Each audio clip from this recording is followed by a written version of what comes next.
Mais uma aula de religiões comparadas para a Faculdade de Teologia Semear. Nós adotamos na faculdade o livro do pastor Ezequias Soares, Manual de Apologética Cristã, defendendo fundamentos da antecedência fé bíblica, da autenticidade da fé bíblica. Não sei de onde que eu tirei essa palavra, mas está tudo bem. Hoje nós estaremos estudando a Igreja da Unificação nas religiões comparadas. E a Igreja da Unificação, ela é abordada nesse livro no capítulo de número 14. A Igreja da Unificação, da página 301 até a sua conclusão, que começa na página 313, deve ir até 314 na conclusão, onde ele vai falar de alguns temas aqui, e nós estaremos falando de um panorama da Igreja da Unificação. E a Igreja da Unificação, ela foi fundada pelo reverendo Moon, né? O reverendo Sun Myung Moon, ele nasce em 1920, em 25 de fevereiro. O nome do local é Sangsari. E o reverendo Mu, ele acaba sendo mais conhecido por esse nome. Ele funda a Igreja da Unificação no Brasil, né? É mais conhecida pelo nome da sua associação, que é a Associação das Famílias para a Unificação e Paz Mundial, que tem a seguinte sigla, AFUNPIM, né? Ou AFUPM, e várias outras associações que ele tem espalhada para o mundo inteiro no decorrer da sua vida, da sua trajetória.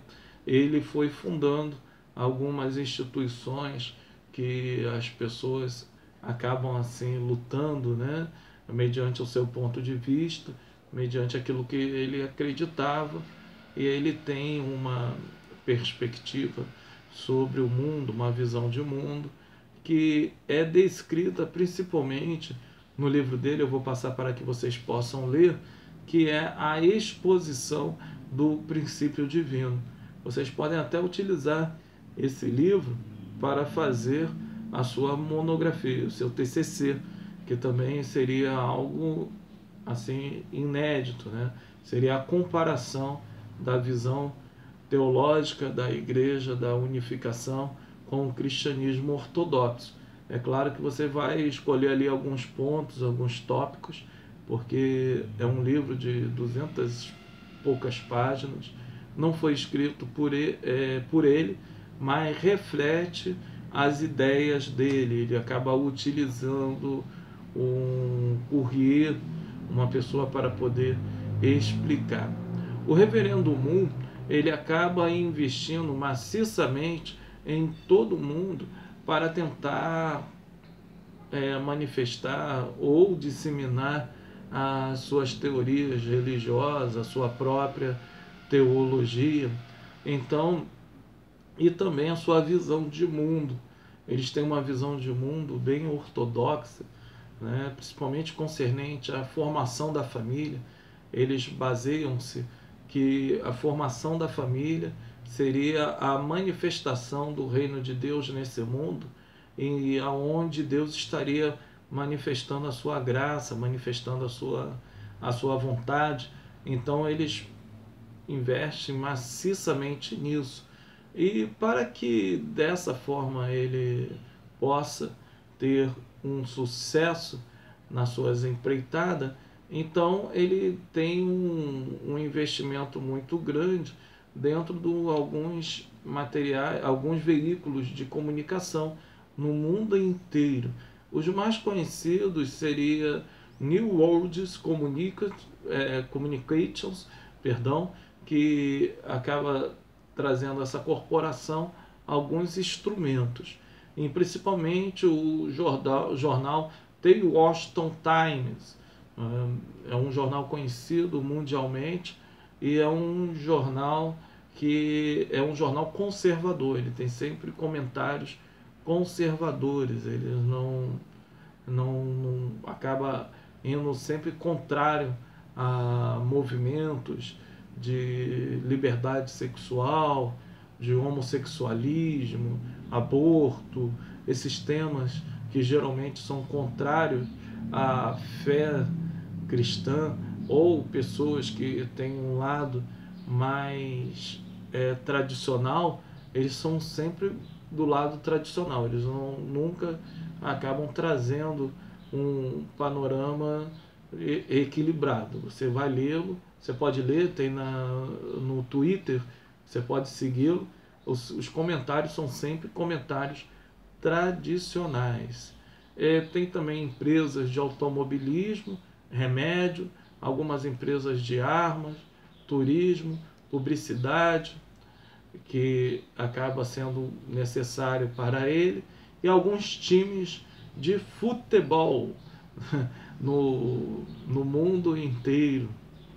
O futebol, ele utiliza o futebol até mesmo para atrair alguns jovens e uma forma também de influenciar a massa.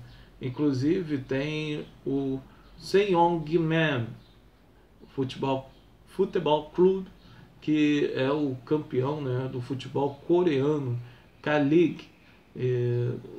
Então é um dos mais conhecidos. Aqui no Brasil ele tem dois times de futebol também, né? Um é o conhecido, que é o Atlético de Sorocaba. Eu creio que seja esse o nome. Se não for, depois eu estarei retificando. No Brasil, o reverendo Moon, ele investiu principalmente em compras de terra. Nós vimos no Mato Grosso do Sul, ele compra 85 mil hectares. Ele tinha um sonho de trazer imigrantes para o Brasil, né? Imigrantes coreanos e alguns japoneses também. Isso acaba criando um choque cultural local, aonde essas pessoas acabam até mesmo sendo maltratadas no local, na cidade de interior pequeno, pelo grande número de pessoas que acabam chegando. Em 2002, a Assembleia Legislativa do Mato Grosso do Sul, né, ou Sul Mato Grossense, acaba instalando uma CPI contrária a ele para poder investigar, mas não chega a uma conclusão de crime, né? Nos anos 90, o reverendo Mu, ele acaba dando início àquele ambicioso projeto que eu falei, que era de trazer imigrantes coreanos e alguns japoneses para aqui, né, para o Brasil. E há algumas controvérsias a respeito dos métodos da sua doutrina mediante ao Brasil, mediante ao cristianismo ortodoxo, que levaram até mesmo ele ter a sua entrada proibida em alguns países do mundo. Nós vimos o governo britânico, o Reino Unido, que acaba proibindo ele em 1995, e em 1982 ele é acusado nos Estados Unidos por especulação no mercado de ações e suborno de parlamentares e sonegação de impostos. Isso era dado mediante ao início da sua igreja lá, porque ainda não tinha legalidade, né? Não eram legalizados. Então ele abriu uma conta bancária no seu próprio nome e recebia a doação das pessoas nesta conta. E nos Estados Unidos isso acabou sendo considerado um crime fiscal. Sun Myung-moon, ele nasceu Moon Young Myung, que acaba tendo uma diferença dos nomes, né? Onde ele depois muda para que o sentido do nome dele fique mais próximo daquele que é o sentido do cristianismo. Essa figura lendária da história moderna ele vai morrer em 3 de setembro de 2012, de uma pneumonia, né? Ele fica com esse estado agravado, aonde a instituição passa a ser dirigida pela sua esposa. Terminamos o primeiro vídeo, já estaremos ao segundo vídeo.